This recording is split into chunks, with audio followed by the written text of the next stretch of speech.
तमाशा सम्राज्ञी विठाबाई नारायणगावकर कलेसाठी रक्ताचं पाणी करणाऱ्या माऊलीची महागाथा।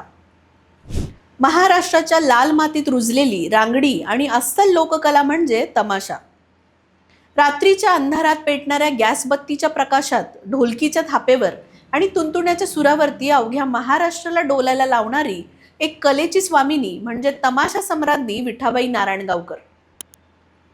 विठाबाई हे केवळ एक नाव नव्हतं, तर तो महाराष्ट्राच्या लोककलेचा चालता बोलता इतिहास होता। ज्या काळात स्त्रियांनी घराबाहेर पडणंही प्रतिष्ठेचं मानलं जात नव्हतं, त्या काळात विठाबाईंनी तमाशाच्या फडात पाय रोवला। फक्त पाय रोवला नाही, तर कलेच्या जोरावरती तमाशा या लोककलेला एका वेगळ्याच उंचीवरती नेऊन ठेवलं। पण या चमचमते दुनियेच्या मागे दडलेला विठाबाईंचा संघर्ष, त्यांच्या वेदना आणि त्यांनी कलेसाठी केलेला त्याग हा थक्क करणारा आहे। विठाबाईंच्या आयुष्याची हीच महागाथा महाराष्ट्राच्या सांस्कृतिक इतिहासातील एक सुवर्ण पान आहे। नमस्कार, मी अस्मिता आणि आपण बघत आहोत अनफिल्टर्ड महाराष्ट्र। विठाबाईंचा जन्म एका पारंपरिक कलावंत कुटुंबात झाला।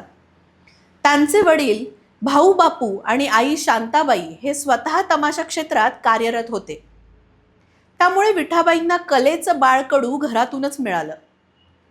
लहानपणापासूनच त्यांच्या कानावर ढोलकीचे बोल आणि लावणीचे सूर पडत राहिले। वयाच्या अवघ्या 9व्या-10व्या वर्षापासूनच त्यांनी स्टेजवरती पाऊल ठेवलं। सुरुवातीला छोट्या मोठ्या भूमिका करता करता त्यांनी लावणी गाण्यात आणि नाचण्यात असं काही प्रावीण्य मिळवलं की पाहणारे थक्क होऊन जायचे। विठाबाईंचा आवाज जसा खणखणीत आणि गोड होता, तसाच त्यांचा अभिनय आणि नृत्यही अंगावरती शहारे आणणारं होतं। त्यांनी जेव्हा लावणी सादर करायला सुरुवात केली, तेव्हा लोकांची पावलं जागेवरच खेळायची।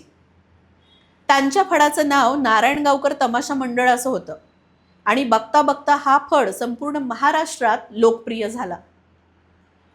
विठाबाईंच्या आयुष्यातील सर्वात मोठा आणि अंगावरती काटा आणणारा प्रसंग म्हणजे त्यांच्या बाळंतपणाचा किस्सा। हा प्रसंग म्हणजे कलेप्रती असणाऱ्या त्यांच्या पराकोटीच्या निष्ठेचं ज्वलंत उदाहरण आहे। एका गावात विठाबाईंच्या तमाशाचा खेळ सुरू होता। विठाबाई 9 महिन्यांच्या गरोदर होत्या। त्यांचं पोट पुढं आलेलं होतं, पण तरीही त्या कलेच्या आणि प्रेक्षकांच्या आदरापोटी स्टेजवर उतरल्या होत्या। खेळ रंगात आला होता। विठाबाईंचा अभिनय आणि लावणी सुरू होती। अचानक त्यांच्या पोटात असह्य कळा येऊ लागल्या। बाळंतपणाचे दिवस पूर्ण झाले होते। कळा एवढ्या तीव्र होत्या की सामान्य माणूस तिथेच कोसळला असता। पण विठाबाईंनी चेहऱ्यावर एक रेषही बदलू दिली नाही। त्यांनी प्रेक्षकांना कळून दिलं नाही की त्या किती मोठ्या वेदनेतून जात आहेत। त्यांनी गाणं आणि नाच सुरूच ठेवला। जसजसा खेळ पुढे सरकला, तशा कळा असह्य झाल्या। विठाबाई काही वेळासाठी स्टेजच्या मागे विंगेत गेल्या। तिथेच त्यांनी एका कापडाच्या आडोशाने एका मुलाला जन्म दिला। कोणत्याही हॉस्पिटलशिवाय, डॉक्टरांशिवाय केवळ तमाशाच्या फडात एका बाळाचा जन्म झाला। पण खरी नवलाई आणि अंगावरती काटा आणणारी गोष्ट पुढे घडली। बाळ जन्माला आल्यानंतर विठाबाईंनी बाळाची नाळ स्वतः एका दगडाने ठेचून तोडली। बाळाला कपड्यात गुंडाळलं आणि त्या तशाच रक्ताळलेल्या अवस्थेत प्रचंड वेदना सहन करत पुन्हा स्टेजवरती आल्या। प्रेक्षकांना वाटलं की विठाबाई थोडा वेळ विश्रांतीसाठी गेल्या होत्या, पण जेव्हा त्या पुन्हा स्टेजवर येऊन पूर्वीच्याच ऊर्जेने नाचू लागल्या, तेव्हा कोणालाच कल्पना नव्हती की या माऊलीने आत्ताच एका जीवाला जन्म दिलाय। खेळ संपल्यानंतर जेव्हा लोकांना ही गोष्ट समजली, तेव्हा संपूर्ण महाराष्ट्राने विठाबाईंच्या चरणी मानाचा मुजरा केला। हा प्रसंग विठाबाईंच्या जीवनातील केवळ एक घटना नव्हती, तर कलेसाठी रक्ताचं पाणी करणं म्हणजे काय याचं ते जिवंत उदाहरण होतं। तमाशाच्या या प्रवासात विठाबाईंना अनेक चढ उतार पाहावे लागले। एका बाजूला लाखो प्रेक्षकांचं प्रेम आणि टाळ्यांचा कडकडाट मिळत होता, तर दुसऱ्या बाजूला समाजाची उपेक्षा आणि आर्थिक विवंचना कायम पाठीशी होती। त्या काळात तमाशात काम करणाऱ्या महिलांकडे समाज चांगल्या नजरेने पाहत नसे। विठाबाईंनाही या मानसिकतेचा सामना करावा लागला, पण त्यांनी कधीही हार मानली नाही। त्यांनी तमाशा या कलेला एक प्रतिष्ठा मिळवून दिली। त्यांच्या लावणीत कुठेही अश्लीलता नसायची, तर त्यात अस्सल मराठी संस्कृतीचे दर्शन घडायचे। विठाबाईंनी आपल्या फडातील प्रत्येक कलावंताला पोटच्या मुलाप्रमाणे सांभाळलं। त्यामुळेच त्यांना तमाशा विश्वात माऊली ही पदवी मिळाली। त्या केवळ एक कलावंत नव्हत्या, तर शेकडो कुटुंबाचा उदरनिर्वाह चालवणाऱ्या एक खंबीर नेत्या होत्या।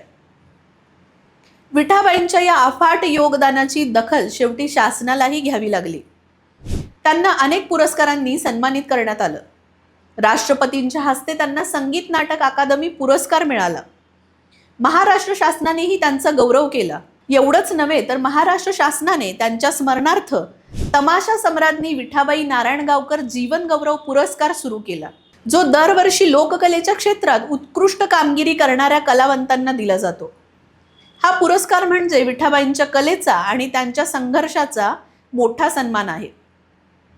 पण दुर्दैवाची गोष्ट म्हणजे ज्या विठाबाईंनी उभं आयुष्य महाराष्ट्राला हसवलं डोलवलं, त्या विठाबाईंचे शेवटचे दिवस अत्यंत हलाखीत आणि गरिबीत गेले. आयुष्याच्या उत्तरार्धात विठाबाईंना अनेक आजारांनी घेरलं. ज्या पायांनी स्टेज गाजवलं होतं ते पाय थकले होते. आर्थिक परिस्थिती खालावली होती. उपचारासाठी पैसे मिळणंही कठीण झालं होतं. ज्या कलेसाठी त्यांनी स्वतःच्या रक्ताचं पाणी केलं, त्या कलेच्या दुनियेत त्या शेवटी एकाकी पडल्या. पण तरीही त्यांच्या डोळ्यातील स्वाभिमान आणि कलेप्रती असलेली निष्ठा कधीही कमी नाही झाली. शेवटी एका रुग्णालयात उपचारादरम्यान या महान कलावंताने जगाचा निरोप घेतला.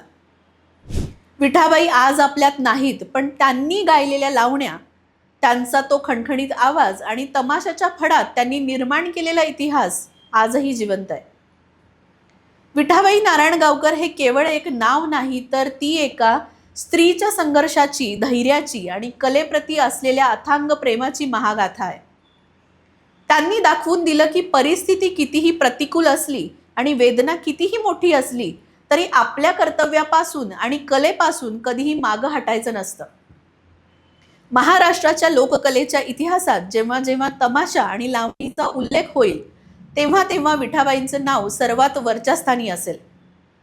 कलेसाठी रक्ताचं पाणी करणाऱ्या या माऊलीला संपूर्ण महाराष्ट्राचा सदैव मानाचा मुजरा राहील. जर तुम्हाला हा व्हिडिओ आवडला असेल तर लाईक, शेअर आणि चॅनलला सबस्क्राईब करायला विसरू नका. धन्यवाद.